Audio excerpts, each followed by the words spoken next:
KO and now on 93.7 HD2. Good morning, Boston. Jeff Kuhner, Boston's Bulldozer, 617-266-6868. You can also text us 680-680. A lot to cover today. Trust me when I tell you this. This is going to be a jam-packed show. At 8:05, we have the mayor of Lynn. Judy Kennedy is going to be on. She is at ground zero of the immigration crisis affecting this country. National media spotlight on Lynn, with all of the students now swamping Lynn, swamping the schools, swamping the welfare system. She's going to be on at 8:05 to talk about this. Draconian new gun bill law. We're going to have Leah Cole on at 7:35 to discuss that. So there's a lot coming down the pike. But first and foremost, my friends, I touched on it yesterday. The controversy is now growing and growing and growing. It has now gone not just national, but it has gone, shockingly to much of the world, international. Bo Bergdahl, or as I like to call him, Saving Private Abdullah, has now been put back on active duty. The military, the Pentagon, officially announced it yesterday. He is now back. This is the man, as many of you know, who was held captive for nearly 5 years, allegedly by the Taliban. The Obama regime has been insisting from the beginning that he was a prisoner of war. And so to free this alleged prisoner of war, they engaged in one of the most despicable, traitorous, anti-American military swaps in U.S. history, whereby the top 5 senior military commanders of the Taliban, they would be the equivalent of our top 4-star generals, were released from Gitmo in exchange for saving Private Abdullah. This is the man that we now know through the testimony of his own platoon members, almost to every member.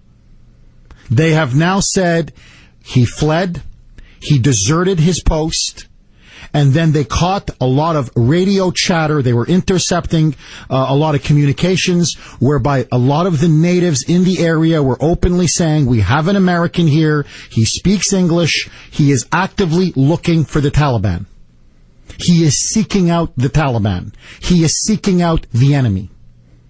And then when he was with the Taliban, we have found out that Private Abdullah converted to Islam.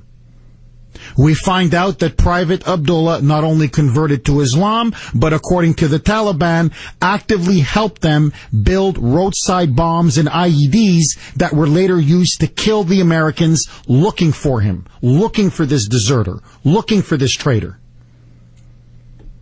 There are pictures of him playing soccer with the Taliban. Now another picture has showed up on social media, him literally buddying it up with the senior military commander of the Taliban. I'm staring at the picture right now. He's got his arm around this major figure in the Taliban network, and he's got his arm around Saving Private Abdullah. Frankly, they look like best friends.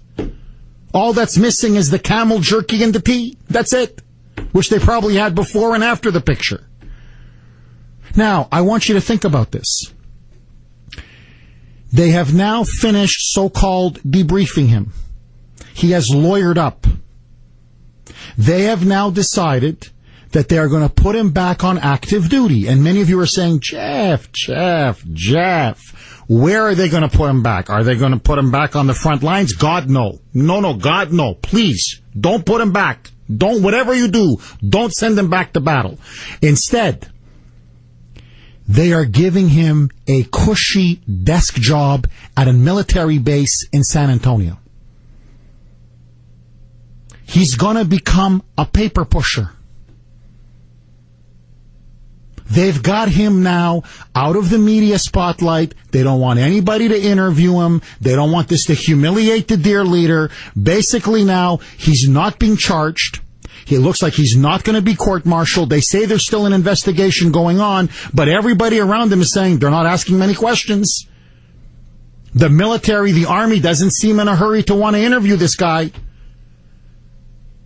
And so instead, they've got him now out of sight, out of mind, buried away somewhere in some barracks in San Antonio with a nice cushy desk job. And apparently now, according to the military, he is being assigned to the protocol office. What's he going to do at the protocol office? Apparently the protocol office assists soldiers in military procedures and etiquette. So basically part of his job is to help teach the fellow soldiers how to behave, what the right procedures are. I guess Private Abdullah is going to be a perfect teacher when it comes to teaching the boys how to surrender. You want to jump over to the other side? You want to desert your post? This is how you do it. This is how you ask for the Taliban. This is how you convert to Islam. This is how you ingratiate yourself with the enemy. If you want to betray your country, Bo Bergdahl is the guy to speak to.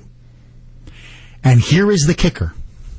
Okay, I want all of you to brace yourself. If you're on the road right now, please, I don't want you to get into a car accident. This man, who not only betrayed his country, who not only deserted his post, who not only actively aided and abetted the Taliban, allegedly, in making roadside bombs and IED devices that were used to kill Americans.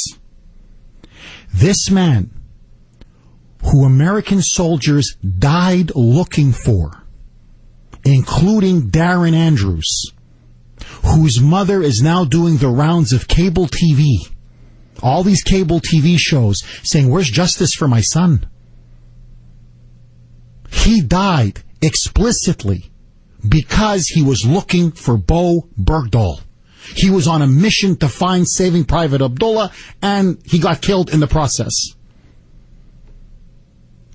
Not only are they putting him back on active duty, God as my witness, the Obama regime, the Obama military, now is going to cut this man a check for potentially, check this out, $350,000 tax-free.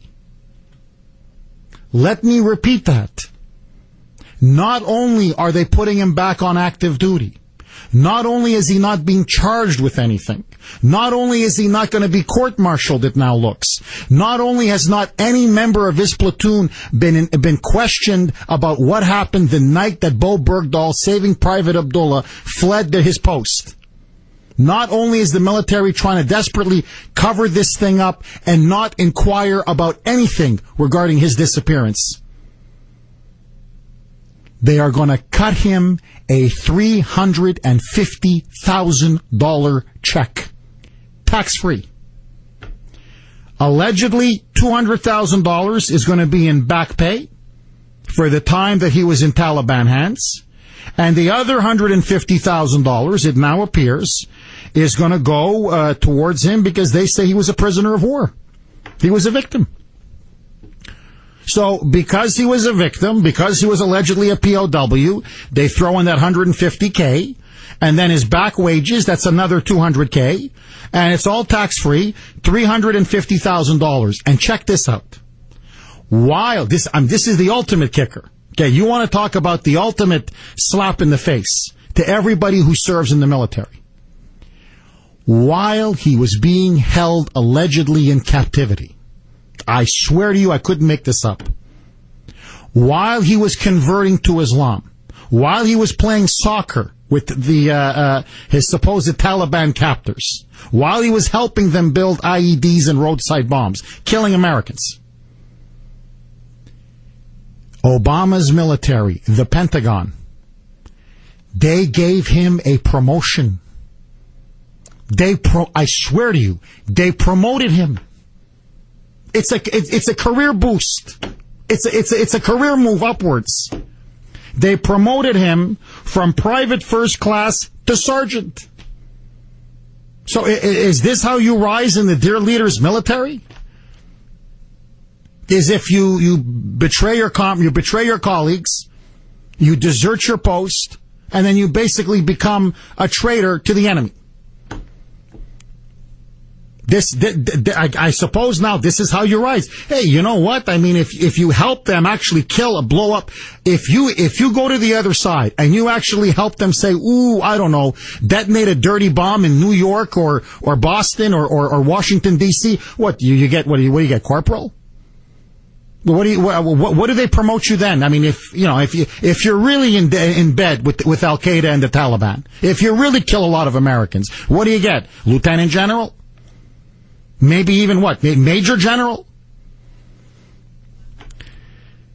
Here is John Bolton, former UN ambassador, saying he cannot believe how the military is trying to sweep this scandal under the rug and the insult to every single service member out there. Roll it. The issue is that we're on the verge of establishing a precedent that desertion in the face of the enemy is no big deal. I believe we are seeing a carefully modulated whitewash in which the administration is determined that, evidence be damned, Bergdahl will not be labeled a deserter, pressuring the military to at least reduce the charges from essentially the felony of desertion to a misdemeanor charge of AWOL. In no time in the history of our military or any other military was an alleged deserter treated so well. Alleged deserters, especially when there's so much evidence against them, they're held in the brig until they're tried. And that's, by the way, that wasn't John Bolton. My mistake. That was Ralph Peters, Colonel Ralph Peters, who writes a column in the New York Post. In fact, he and I, before, when I was at the Washington Times, we would exchange some correspondences via email. But let that go. He hit the nail on the head. This is setting a precedent for desertion. What the signal this sends is, if you're a politically valuable asset to the dear leader, if getting at the truth humiliates or embarrasses the dear leader, then they'll whitewash anything. Because if the American people knew the truth, if this man was actually court-martialed, if this man was actually charged with the crime of desertion and treason, the country would then be up in arms.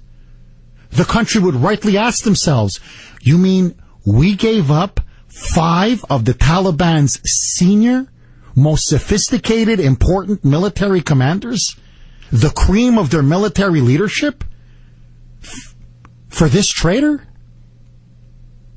For this anti-American wannabe jihadist? Are you kidding me? The emails. It has now come out through Rolling Stone magazine and other publications that in the month, a couple weeks before he deserted, in June of 2009, he sent his parents several emails. Let me read to you from one of them. This is the man the military wants to cut a $350,000 check to. This is the man that the American military is now putting back on active duty. This is the man that Darren Andrews died giving up his life to try to search and find. Okay, check this out. Here's what he wrote to his parents. Quote, I am ashamed to be an American, and the title of U.S. soldier is just a lie of fools. Quote, he continues, the U.S. Army is the biggest joke the world has to laugh at. It is the army of liars, backstabbers, fools, and bullies. The few good sergeants are getting out as soon as they can, and they are telling us privates to do the same. He then goes on to talk about his own country, and he says that he feels sorry for the people of Afghanistan. These people need help, yet what they get is the most conceited country in the world, meaning the United States, telling them that they are nothing and that they are stupid, that they have no idea how to live. In other words, he's basically condemning America after everything America has sacrificed to overthrow the Taliban, fight the Taliban, prevent Islamofascism from taking hold in Afghanistan. And this guy is sending email after email to his parents saying that America is to blame? That America is so conceited? That America is an army of liars and fools and backstabbers and bullies? That he's ashamed to be an American? I swear to you, I think one of the reasons why the Taliban finally let this guy go was that they're saying, this guy's too radical even for us.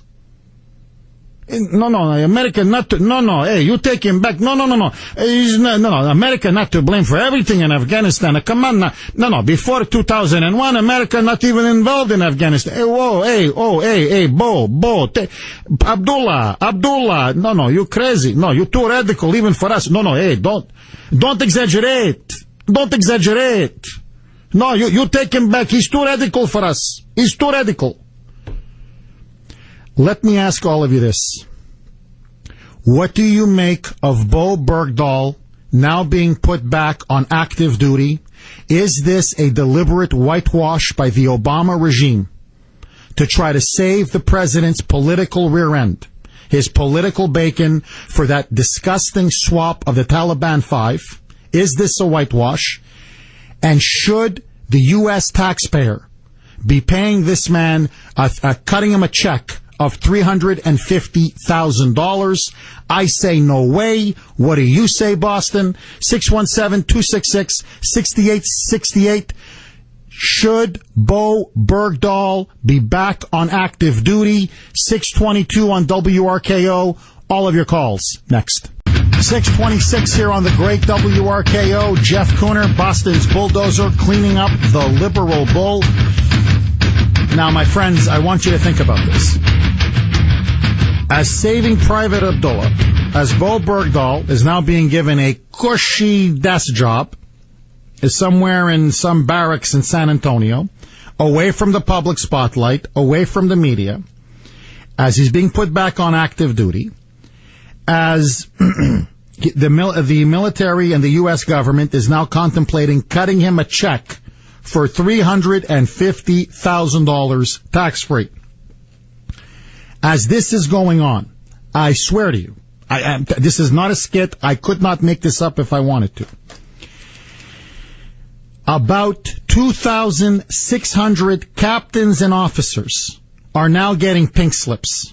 They're being fired. Thousands of soldiers, some of whom are still serving in Afghanistan, are now basically they're being let go. They're being laid off. They're being fired.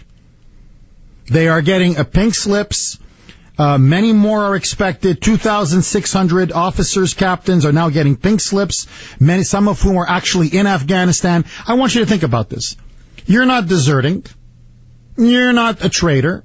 You're not converting to Islam. You're not there actively trying to help the Taliban to kill Americans. No.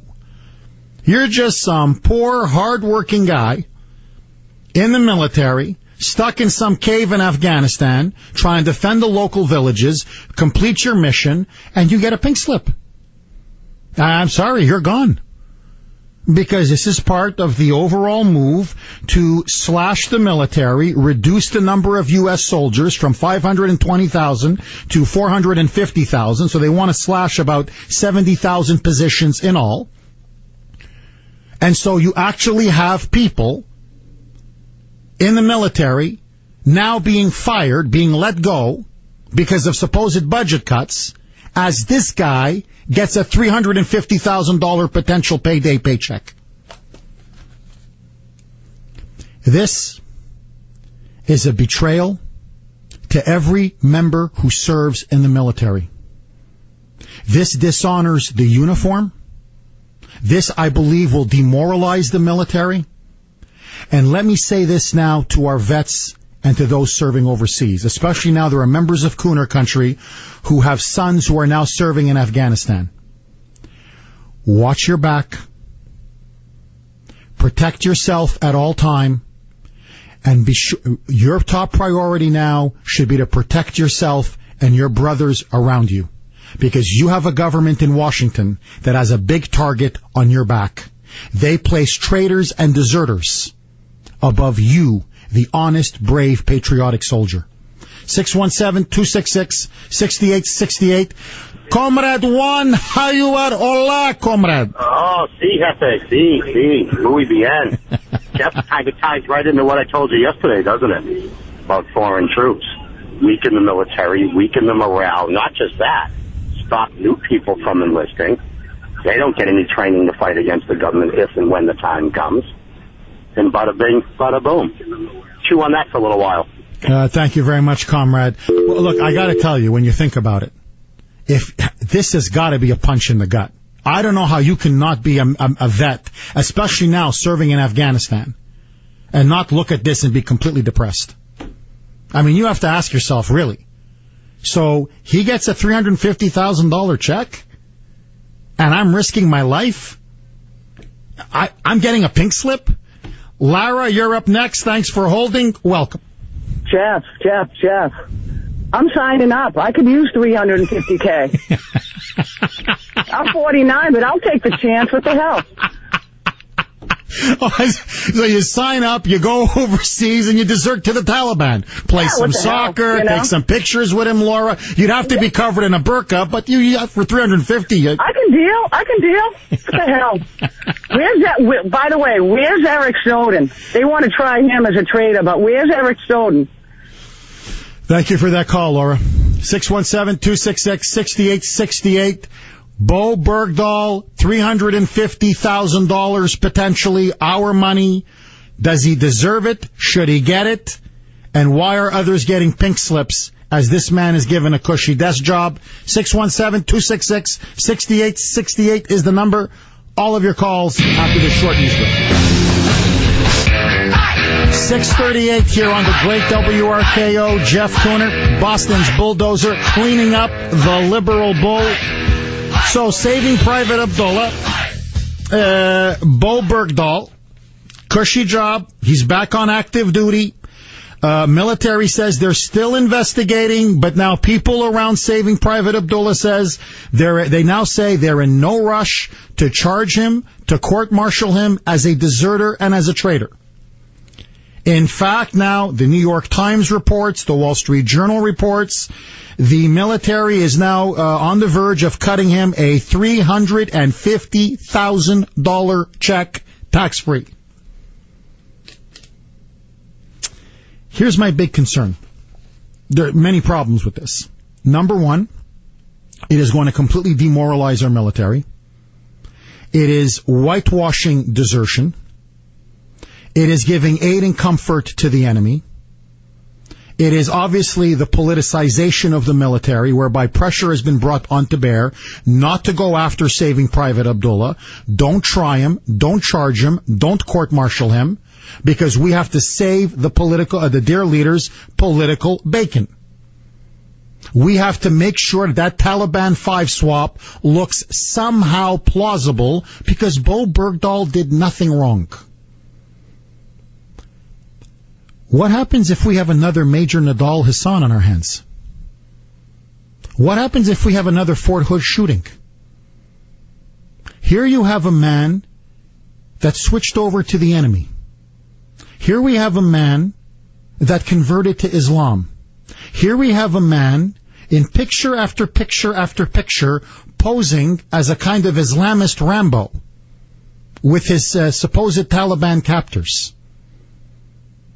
And now you have him on a military base? What if he pulls out a gun and starts shooting his own fellow soldiers on some crazy jihad mission? Has anybody even thought of that? If it was your son, if it was your daughter, would you want your son or daughter beside Bo Bergdahl at that military base in San Antonio? Would you feel safe knowing that Bo Bergdahl is walking around that base as we speak? 617-266-6868 is the number. John, you're up next. Thanks for holding and welcome. Hey, good morning, Jeff. Hey, John. You were talking about getting pink slips in Afghanistan. That's been going on for a while now. I did 7 years active duty in the Air Force, And while deployed in Kandahar, Afghanistan, I was told that my services were no longer necessary, and 3 months after getting home, I'd be without a job. So that's been going on for a while. Wow. You mean they just cut you off at the knees like that? Yep. I was deployed in Kandahar, Afghanistan, working with NATO. Got called in my boss's office, said, you know what, the Air Force had a board, and I guess they need to cut some people, so when you get home, you're not going to have a job anymore. And so you got home and you were basically a civilian right away? Within 3 months. 3 months? Yeah, 3 months after getting home. Oh, thanks for your service. Just blank you? Yeah, pretty much. So that's, I know it's rough to hear, but we've been doing that for a long time. I know the Air Force has done it at least 3 or 4 years now in a row. John, let me ask you this. As somebody who served in Afghanistan and patriotically served our country, honorably served our country, how do you feel about Bo Bergdahl? It looks now will not be court-martialed, is not going to be tried for desertion, and in fact, they're going to give him a bonus. They're going to give him a $150,000 prisoner of war bonus. He's going to get a $350,000 check. How do you feel about that? That makes me pretty upset. I mean, to see the 5 guys that they released to get him home, I don't see how that's a fair trade. I mean, I know no man left behind, but we also don't negotiate with terrorists. I just really don't understand it. John, did they cut you, if you don't mind me asking, did they cut you a nice check? Well, I got a separation. It's called separation pay. But they they definitely tax that. So you got taxed, John. Oh, hard, yeah. Oh, but see, Bo, Saving Private Abdullah, he's not getting taxed. It's all tax-free. Well, the money I made in Afghanistan, all the money we make in country is tax-free, but my separation check when I got home was taxed. Well, and so, and John, was it anywhere near $350,000? Not even close, Jeff. You see, John, that was your mistake. You should have deserted. I guess I missed the boat on that one, yeah. Thank you for your call, John, and God bless you. Thank you for your service. Thanks, Jeff. God bless you. 617-266-6868. You see, the Taliban, they need an Air Force. He should have just gone over. Allah, Allah, Allah, Allah, Allah. It's, you want to be, yeah, like Bo Bergdahl. Yeah. 617-266-6868. And here's another story about apparently a member of the military now getting a pink slip. Stephen, is that true? Yes. My son-in-law went through over 12 weeks of Air Force training. He was going to be a paratrooper. He made it through basic and then 6 weeks of the 12-week training after and didn't make it. So they simply said, we have no jobs. You will be released, and it's with an honorable discharge. And it was that simple. They had no jobs for him because of his specialized training. So they're willing to throw away all that specialized training, but they'll take somebody off the street or keep someone with an inferior record for what purpose is my question. And also, you just nailed it, Jeff, where you said, why are they keeping this man? Well, because his career tracks exactly that of the dear leaders, to do something and be rewarded for an inferior position, but doesn't want to show that there's a black eye anywhere to be seen. Stephen, I'm just curious. When it came to it was your son-in-law, correct? Yes. When it came to your son-in-law, what kind of skills did he have that he was specialized in? He went through, like I said, regular basic training, and then he was training to be a paratrooper, which is the guys, for anybody who doesn't know, first line, they jump right in, and they're the guys on the front lines. So what they try to, basically, they're the cream of the crop, and they tell you right out of the blocks, 95% of you probably won't make it. And you mean to tell me that when a man makes it that far through and is willing to serve his country, they have no place for you? Seriously. Stephen. That's what's frustrating. Did you see, Stephen, I feel maybe you didn't counsel your son-in-law properly, because you probably taught him to be a good American, serve your country, love your country. Maybe, Stephen, had he taken Islamic studies, had he read the Quran, had he converted to Islam, had he been a Taliban sympathizer, Stephen, he could be sitting in a beautiful office in San Antonio right now. Yep, and right now, he's a personal trainer, so you can't tell me the man's not in shape. 617-266-6868 is the number. Mike, you're up next. Thanks for holding. You're on the Kuhner Report. Go ahead, Mike. Good morning, Jeff. This is very scary. The NSA is listening to phone calls to know who's who. Who's to say all these soldiers that are getting let go had their absentee ballots read to find out who they voted for? And that's strictly the thing they're using to decide who to let go. I wouldn't put it past this administration to do that. They're probably just looking at to see what political party each soldier is affiliated with and get rid and scrub them from the service. Mike, really, I'm being dead serious. That's why I love this audience. Because you guys are, I think, even smarter than I am. You guys are, I didn't even think of that. It's the simplest explanation. You know what, buddy? I think you're onto something. We should definitely start taking a poll here. I'd love to start asking now, hey, all you guys that got, if you don't mind me asking, how did you vote? Did you vote for the dear leader or did you vote against the dear leader? Mike, I will bet anybody dollars to donuts, that 95% of those getting pink slips, it's incredible. It's like the IRS scandal. They all seem to be conservative or Republican. What a coincidence, Mike. Yep. Mike, excellent call. Thank you. Thanks. 617-266-6868. Who do you want me to go to next, Brittany? Dave, you're up next. Go ahead, Dave. Hi, Jeff. Hey, Dave. I guess my thought on this subject is, where's the John Vaders and John McCains of the world? Well, John McCain now, he wants to start bombing Iraq. He wants to take us into Iraq again. McManiac, he just wants to, and he's still busy going after Ted Cruz. So he's bashing the Tea Party and he wants to bomb Iraq and get us into another war. Your fellow vets have been betrayed in the most horrendous, despicable way possible. Where's McManiac? Where's Lindsey Graham? Where's Kelly Ayotte? 617-266-6868. Enrique, thanks for holding. You're on the Kuhner Report. Go ahead, Enrique. Buenos dias. How you doing, Jeff? I'm good. How are you, Enrique? All right. Jeff, if we're going to put a title to this movie, the movie that is going to be made about Private Abdullah, is going to be probably My Brother's Keeper. And the reason I say that is we don't know right now whether the president considers the American people as his brothers or the Muslim people. And for what I've been seeing, it looked like that he's willing to protect the Muslim community. We have seen that action with what is happening in Israel and the Palestinians, what is happening in Iran, in all these places, and it seems like he is protecting the wrong people and going against of his constitutional duties of protecting the American people. Thank you, Jeff. Thank you very much, Enrique. Let me ask the audience this question. Obama's poll numbers are dropping like a stone. But there's one group of Americans, where his poll numbers are not just holding, I swear to you, they're actually going up. African Americans? Niet. Latinos? Niet. Women? Niet. Young voters? Niet. Jeff, who is it? American Muslims. 617, and now you know why. 617-266-6868. Say what you want about the dear leader. He knows how to take care of his own. 649 on the great WRKO.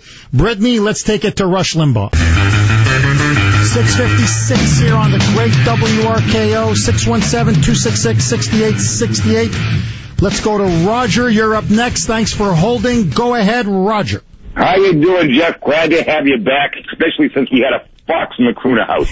Listen, Jeff, during the election, my son was over in Gita, and election day, all the computers were down where he was stationed, so who knows how many other places that our troops were over that the computers were down. The dear leader didn't want them to vote because he knew he wasn't getting a vote. So I think this conspiracy where they're getting him on who they voted for, it's not there because a lot of those kids never get to vote.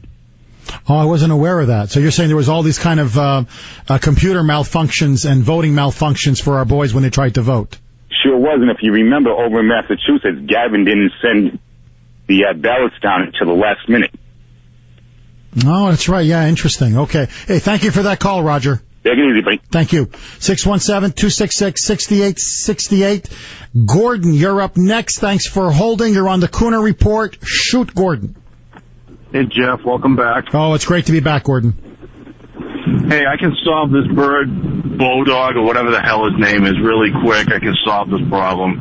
Just tell him he has to recertify out on the firing range, and just take him out there for a few hours, and, you know, that'll be the end of it. 617-266-6868. Kevin, you're up next. Thanks for holding. Go ahead, Kevin. Thanks, Jeff. Jeff, just like in the beginning, in 2009 through 10, he scrubbed certain generals. There was Dan McChrystal, Captain Honors of the USS Enterprise, that knew more about nuclear physics, could fly anything of our fleet, run a aircraft carrier, any one of them in our fleet. I mean, now down to 4. But one thing to Bo Burdell, okay, when we look at him, isn't it miraculous? He's now back. You had a little bit of trouble yesterday on your Spaniel, you being multi-tongue. I mean, I don't know what the Germans did over there in our partnership with our hospitals. I mean, he's only been back now, held captive for 5 years. He now knows English. And other than that, he's well-nourished all of 5 years. So Angela Merkel, whatever she's doing, from kicking us out in Germany, winning the World Cup, her birthday on Thursday of 60 years for the homecoming of their football players, congratulations. I think I'm going to defect. Well, I got to tell you, apparently now he's healthy.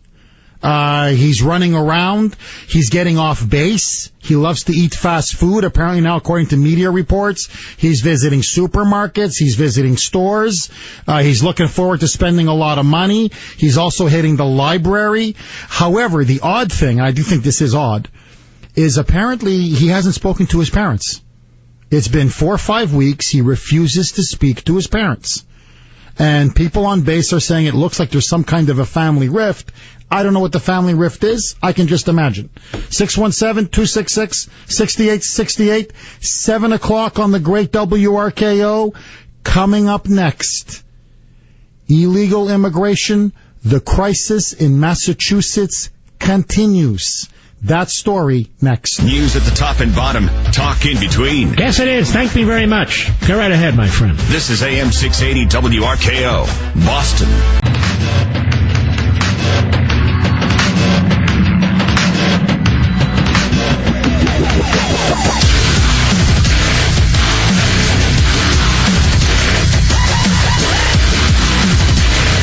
7:06 here on the great WRKO and now on 93.7 HD2. Hour 2 of the Kuhner Report, 617-266-6868. My friends, if it's possible, the situation on the southern border, almost now day by day by day, is going from bad to worse to now an all-out crisis. According now to FoxNews.com, according now to Border Patrol agents who are now working around the clock, according to media outlets in Texas, Oklahoma, Arizona, all across the beleaguered southern border, they are now finding an endless wave, literally, an endless wave of illegal immigrants now flooding the Rio Grande Valley. And in particular, in McAllen, Texas, according to FoxNews.com, on the banks of the Rio Grande, there are life jackets of all sizes.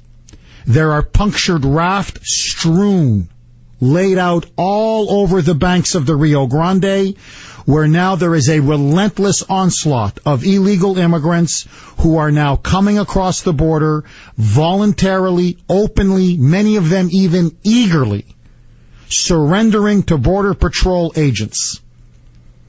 The word has now gotten out in Honduras, in Guatemala, and El Salvador that if you come on up, the dumb gringo has no choice, according to the instructions given to them by the dear leader, but to accept them, process them, put them in a refugee camp, and then either fly them or give them a bus ticket to the destination of their choice. And now it appears it is a cycle for which there is absolutely no end in sight. Here is what Fernando, an El Salvadoran child, a child from El Salvador, told FoxNews.com right after he surrendered to Border Patrol authorities just after midnight on Saturday. So this kid, probably having to pay off coyotes, Mexican drug smugglers, and Mexican human traffickers, and so they get him across the border. He surrenders himself to the Border Patrol, says, please, process me, put me in a camp, send me where you want to send me, because I got other illegal immigrant relatives that I'm going to be hooking up with. And here is what Fernando told FoxNews.com to all of these Border Patrol agents who are now working 24 hours a day. They're on the verge of exhaustion. Quote, you're going to be out here for a long time. There are, quote, thousands of us. He turned around, pointed across the southern border towards Mexico and Latin America, and he says they're just going to keep coming and coming and coming. It's going to be an endless wave. Because the word has gotten out. No one gets deported. Everyone gets admitted. And so now, according to the latest statistics, about 60,000 illegal immigrants so far, just over the last 3 to 4 years, the last 3 to 4 months, have now made it across the southern border. They are now being processed, and they are now being dispersed all across the country. It is an absolute tidal wave. And what is now happening is many of them are ending up here in Massachusetts. And as I reported yesterday, Massachusetts authorities, in particular sheriffs, are now admitting that they feel like they're border town sheriffs. That there are so many of these plane loads of kids being dumped here, bus loads of kids being dumped here, that it is straining social services, straining law enforcement, straining health care, straining schools to the breaking point. Well, now check this out. Okay? Check this out. Here is what the mainstream media in this state, in this region, and in the country will not tell you. Here's a new twist on illegal immigration here in the People's Republic of Massachusetts. Check this out. The Democrats are now introducing a bill, H-1414, 1414. It is going to be introduced this week in the House, whereby so-called children from Guatemala, Honduras, El Salvador, from Central America, from Mexico, if they manage to get here illegally, these illegal immigrant so-called children, what is the age of these children, Jeff? When I say children, when I think, Jeff, I think 5, I think 7, I think 8, 9, 10 years old. No. Now, according to the Democrats in the state legislature up on Bacon Hill, children is now 18 to 21 years of age. Call me crazy. I used to call that an adult. But again, let that go. I digress. According to 1414, so-called children, quote unquote, ages 18 to 21, all they have to do is claim that they were abused in their former home country. It could be physical abuse. It could be emotional abuse. It could be psychological abuse. It could be verbal abuse. Abuse of any kind.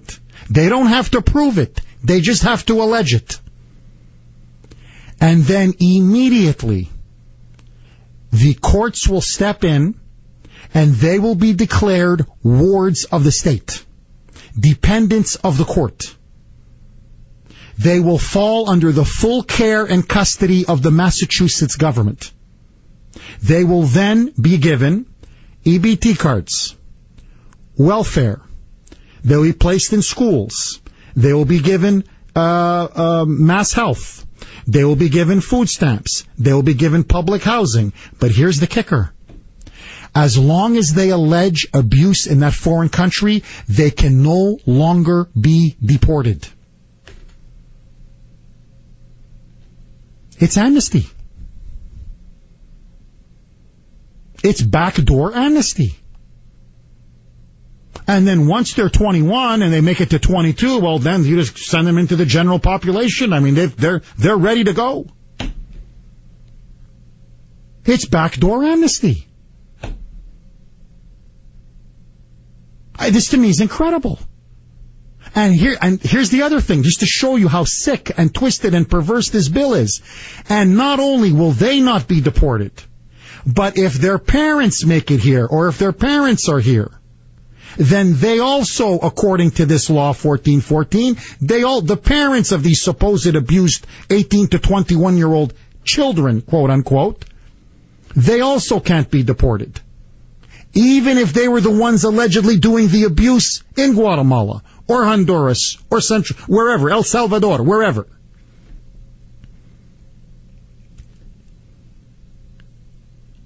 Who's going to pay for all this? Point number one. Point number two. I have to ask, because there's a question that nobody in the media in this state, in the Commonwealth, dares to ask. How the hell is it now that these children, so-called children, many of them now we're finding out ties to gangs, MS-13. We're finding out many of them are violent criminals. Many of them we're finding out have backgrounds as murderers and rapists. But let that go, Jeff. Jeff. You have to have compassion for the children, Jeff. How come they're finding their way to Massachusetts? And in particular, I'm going to get to this with the mayor of Lynn at the 8 o'clock hour, why Lynn? Of all the places in the United States that you would come in illegally, I want you to stand back. Just stand back for a second. You're in some two-mule town, okay, in El Salvador. And you decide, I'm going to go to the United States of America, Gringo Land. And I'm going to get myself everything. The whole enchilada. I'm going to get welfare, EBT, food stamps, public housing. I want one of those Obama phones. I want the whole 9 yards, the whole enchilada. Of all the places, how the hell do you get yourself to Lynn? Or Chelsea? Or Lowell? Because that's where they're all going. See, I understand. I honestly do. Well, okay, El Paso, I get it. It's on the border. I mean, I crossed the border. I'm in El Paso. That's why I stay in El Paso. I get it. San Antonio, I crossed the border. Okay, I get it. Whatever. San Diego, I crossed the border from Tijuana. Okay, I get it. But to make that trek all the way, you saying, no, I don't want, Chicago, no, okay, you don't like Chicago? What about, the Midwest? You like Kansas? Nah, it's too flat, nah. How about, New York, everybody's heard of New York? Nah, it's too crowded, too congested, plus the Yankees suck this year. Nah, forget it. Okay, Miami, is a lot of Latins in Miami? Nah, I don't know, it's just, it's too humid. It reminds me too much of Honduras, the weather. It's just too humid, too hot. No, I want Lynn. I want Lynn. This is a coincidence? I want Chelsea. It's got to be Chelsea. No, it's got to be Lowell. Lowell. Lowell. That's my idea of heaven. That's Lowell. It's got to be Lowell. Someone is obviously directing them. Someone is obviously telling them, if you get to the People's Republic of Massachusetts, and in particular, If you get into some of these communities, Somerville. You got to get to Somerville. That's the amnesty mecca. You're in the clear. And now the Democrats in the State House are now basically putting up a come down sign. Come on down. Bienvenido. Come on down. Welcome. Come on down. 18 to 21. First of all, let me just state the obvious. I know, I'm going to sound like a right-wing extremist. I know, teabagger, hostage taker, Ku Klux Klan, neo-Nazi. I know, this is what the left does. Just keep spitting. Anything you want to call me. 18 is an adult. 18, you're not a kid. 18, call me crazy. You get to vote. By then you can drive a car. By then, many of them, if you apply, you go to college, you can get married. If you commit a crime, you no longer go to juvenile court, you go to the regular court system. You're not a kid. 19, even less so. 20, even less so. 21, to me, you can start drinking at 21. Now, suddenly, 18 to 21, we've turned that into kids? And who are some of what primary age is that for the gangbangers? For the drug cartels? For the gangs? For criminals? That is the demographic that is most populating many of these gangs. And that's what we're going to be allowing to come into Massachusetts? That's what we're going to be saying? You can't deport? It's going to be a magnet for all of these gangs, for the Bloods and the Crips and MS-13 and everyone else to come here into our communities. And they're saying this is in the name of social justice? Because we have to be compassionate and be tolerant and have respect for diversity. This is national suicide. This is essentially an invitation for every gangbanger, every violent criminal, every illegal alien to come down here to the People's Republic of Massachusetts. It is amnesty through the back door. And why the Republicans are not screaming bloody murder, why Brad Jones is not leading the fight against this is beyond me. My friends, Lynn, Chelsea, Lowell, Lawrence, and sadly much of this state has now become ground zero in the war on illegal immigration. And you know who are the victims? You. 617-266-6868 is the number. If no one else has the guts to say it, I will. And my question to you is this. Should illegal immigrants ages 18 to 21, just because they claim they were abused in their home country, should they be given de facto asylum in Massachusetts? The Democrats say yes. I say no. What do you say, Boston? 617-266-6868. All of your calls. Next. 726 here on the great WRKO, 617-266-6868. Vinny, you're up next. Thanks for holding. Go ahead, Vinny. Welcome back, Jeff. Oh, it's great to be back, Vinny. Thank you so much. Sure. First of all, to answer your question, no, they should not be given amnesty. They should not be given a nickel or a dime or anything else. The illegal aliens should not even be given a cup of coffee. My feeling is this. We talk about the southern border. The southern border, the Rio Grande, Texas, Arizona, that has been erased. It no longer exists. The federal government, of course, is not doing their constitutional job to protect Americans from criminals, illegal aliens, disease, and so on. And I will give you another bit of information. My daughter is in law enforcement in another state. 3 years ago, she picks up a drunken Mexican, takes him to the county jail. A week later, she gets a call from safety department. You have to be tested for TB. The Mexican has tuberculosis. Thank God she didn't get it. It was 4 days of misery for me to wait for the results. Sadly, a guard at the county jail did get TB. It is real. It happens, and it's going to happen here in Massachusetts. And I would say, in my heart, I am at war with illegal aliens. But I am waiting for the leadership of the Texas governor, Arizona governor, and others to say, okay, we're at war. Here's the plan. I'll sign up, Jeff. Vinny, thank you for that call, and I hope you're feeling better, my friend. 617-266-6868.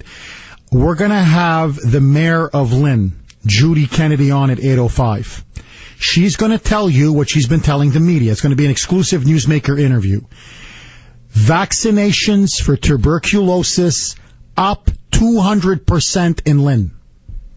They're finding cases of TB all over Lynn. She's going to tell you. Don't even take my word for it. You'll hear it straight from Judy Kennedy, from the mayor of Lynn. It's happening already. Now, the governor of Iowa, to his credit, has stood up and openly, publicly said, we don't want those illegals here. Don't dump them in our state. What's Minnie doing? What's Governor Deval Patrick doing?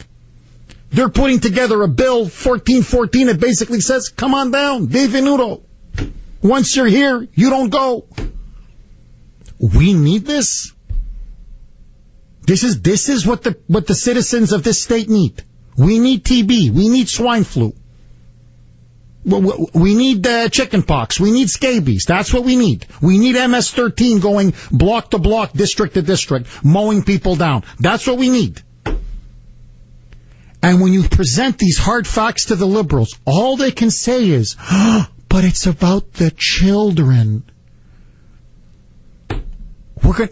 We've got kids now in our school systems with lice crawling down their face. We need that? 617-266-6868 is the number. Bruce, you're up next. Thanks for holding. Go ahead, Bruce. Yeah, my new handle's Gringo Bruce. Hola, que pasa? Hey, listen, dude. Mexico's totally asleep at the wheel. Actually, no, they're right on the money. They want us gone, and they're going to do it by this way. And not only that, we should be invading Mexico like yesterday. The libs are doing this for one element alone, to eliminate the Second Amendment, because what's going to happen, Jeff? And it's not that I'm paranoid, because I really don't give a rat's ass. I am bullcrap about this. Well, Bruce, look, I can just tell you this. Mexico obviously has us over a barrel, because we're giving Bo Bergdahl, Private Abdullah, I swear to you, $350,000 for basically being a deserter and a traitor. But when it comes to our Marine in Mexico, do you see them lifting a finger? He's still rotting in a prison in Mexico. So obviously we fear Mexico now more than any other country in the world. So if you're a deserter, $350,000. If you're a Marine stuck in Mexico, blank you. Brittany, how do you say blank you in Mexican? In Spanish? I don't want to say it. Just how do you say it? Do you know? All right. Como te amos. All right. You're lying. She's lying. Okay. Comrade one. Hi. No, Diablo is devil, isn't it? Okay. Anyway, we got to get, you have to look. If you can't beat them. Okay, you know what it is. You're just not telling me. You see, I need a translator because you see, if you can't beat them, join them. Comrade one. Hola, comrade. Oh, si, senor. Hey, Jeff, I don't know if anyone's brought this up yet, but people have been asking where they're getting the money to get over here. It's not all about money. I guarantee you more than half of them is drug cartels saying once you get there, you work for us or your family's dead that's here. And you're going to see an explosion like you will not believe. Hang on to your hats, people. Coming faster than even I thought. Thank you for that call, comrade. Well, in fact, there are reports now coming out that the drug cartels are shipping them in, and they are telling them, you do our bidding or else your family back in the old country is threatened. And now, 1414 is going to allow 18 to 21-year-olds to stay in this state, in the Commonwealth? They're insane. 617, how do you say insane in Spanish? Kuhner, 617-266-6868 is loco. They're loco. They're loco up there in Beacon Hill. .737 here on the great WRKO, 617-266-6868. Jeff Kuhner, the voice of the resistance.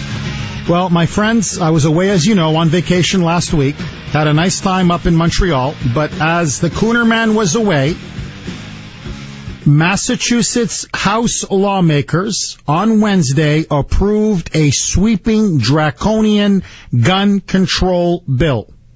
By a vote of 112 to 38, essentially this bill would strengthen the discretion of local police chiefs over issuing firearms ID cards, not just for conceal and carry, I swear to you, but for even rifles and shotguns.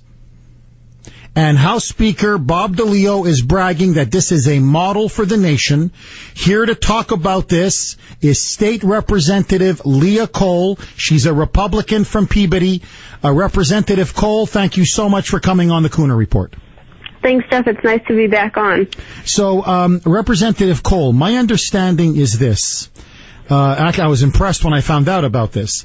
You were, as I knew before, you were a nurse. You used to work the night shift before you decided to run for office. Apparently, you're still a nurse. You still do some night shifts, correct, as a nurse? Yeah. You working the night shift, you're a single woman, you're working nights, obviously it's dangerous. You applied for a license. What happened? Well, yeah, that's exactly it. You know, when I applied, I was 23, single. I was working full-time as a nurse, second shift.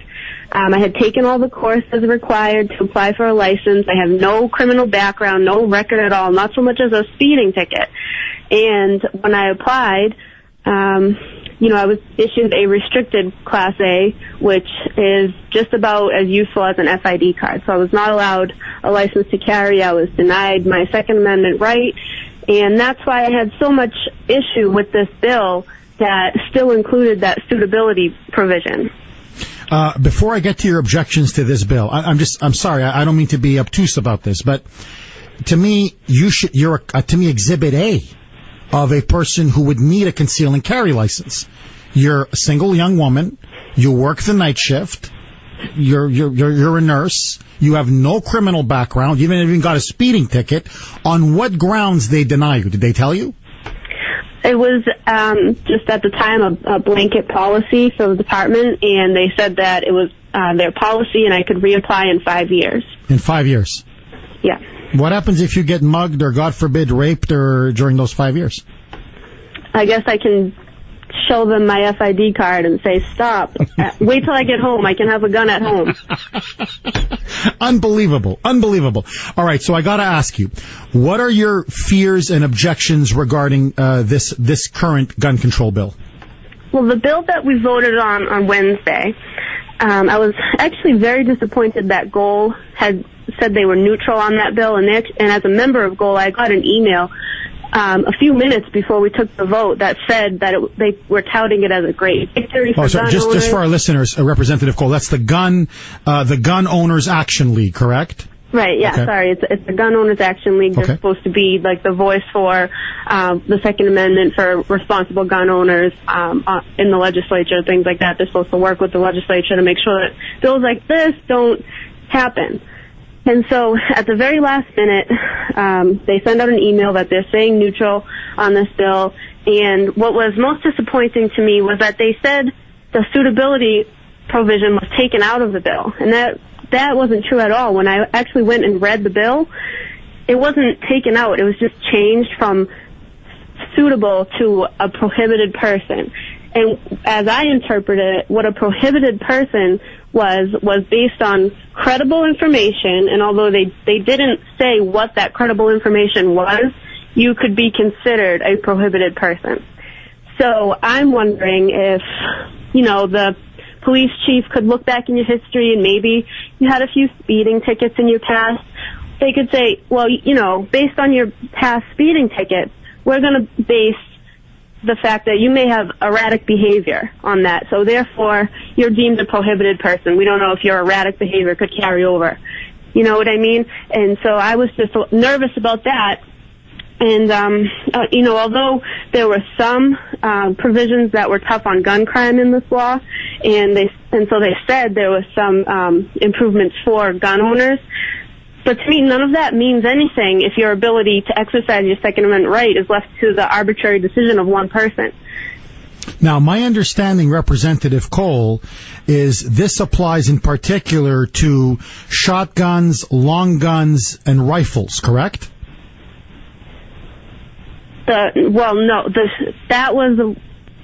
Previously, Massachusetts was considered a shall issue for FID cards, and the long guns, the guns that you just mentioned, were included under that. So you couldn't be denied an FID card just to keep guns at your home for protection.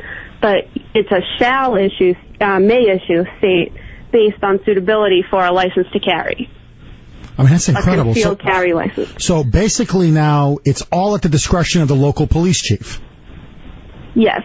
Now, let me ask you this, and I know this is a bit of an extreme scenario, but I could, in this politicized environment, in the state that we now live in the country that we now live in, I could definitely see this happening.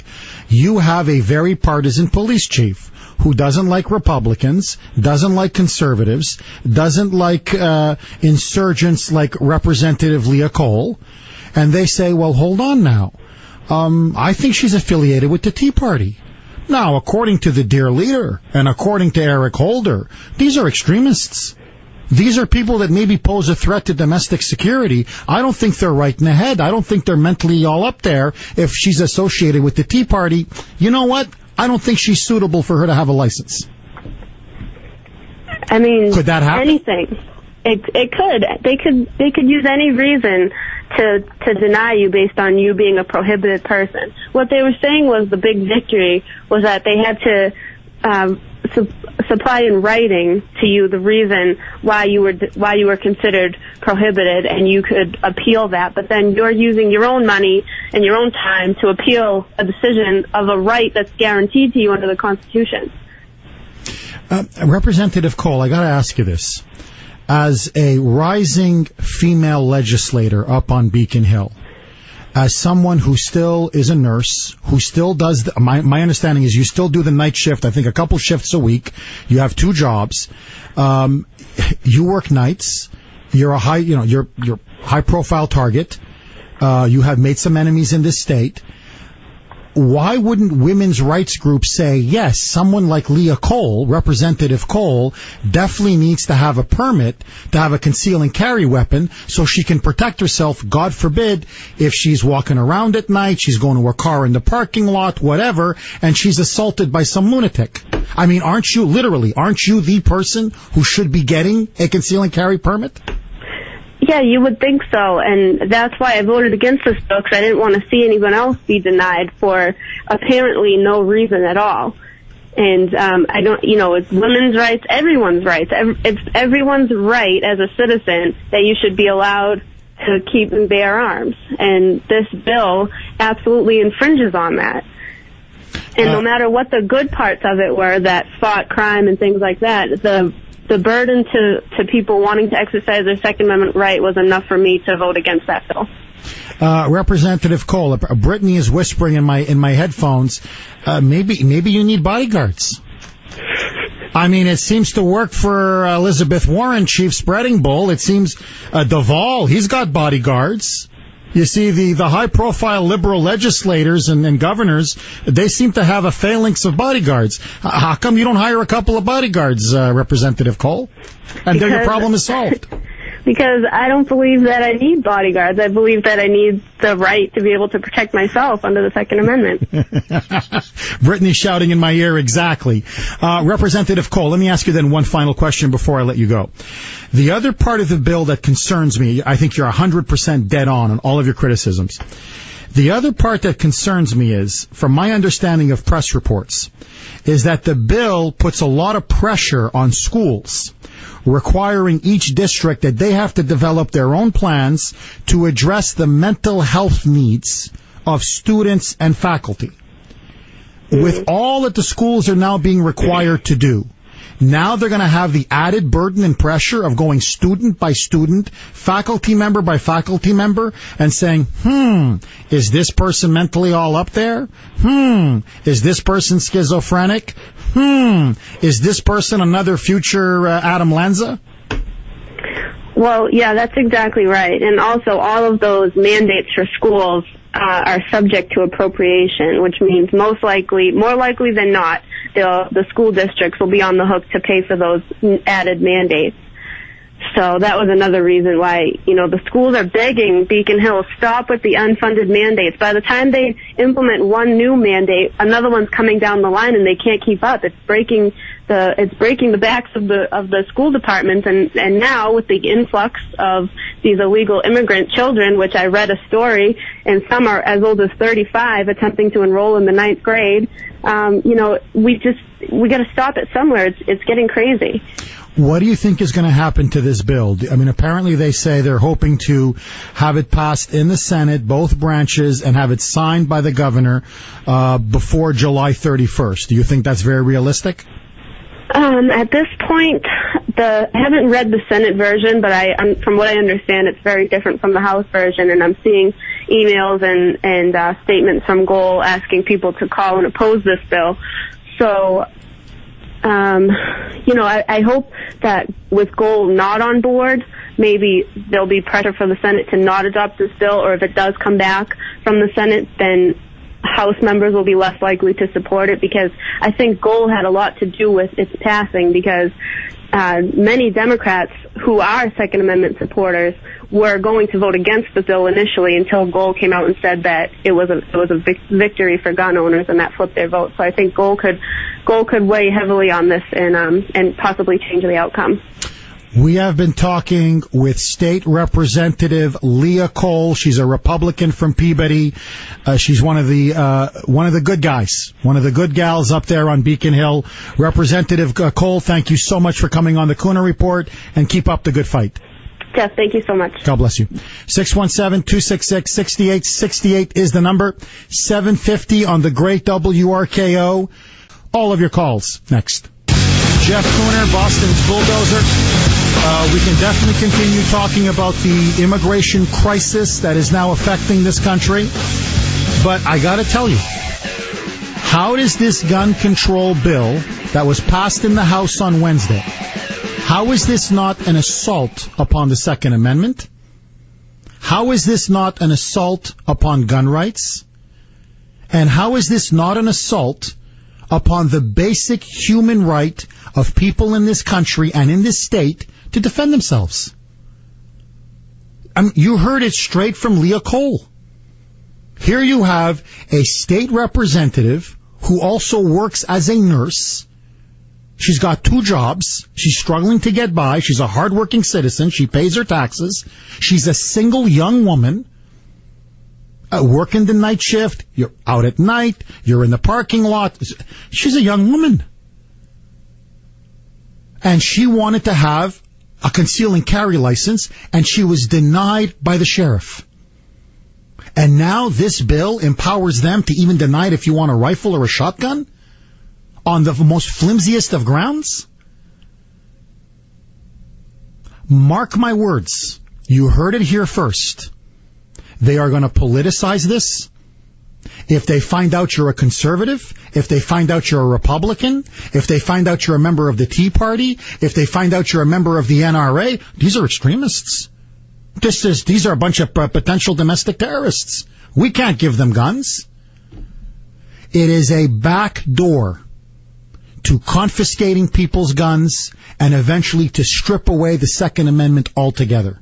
617-266-6868 is the number, and the fact that Goal supported it, shame on them. If you're listening to the leadership of Goal, shame on you. Chris, you're up next. Thanks for holding, and welcome.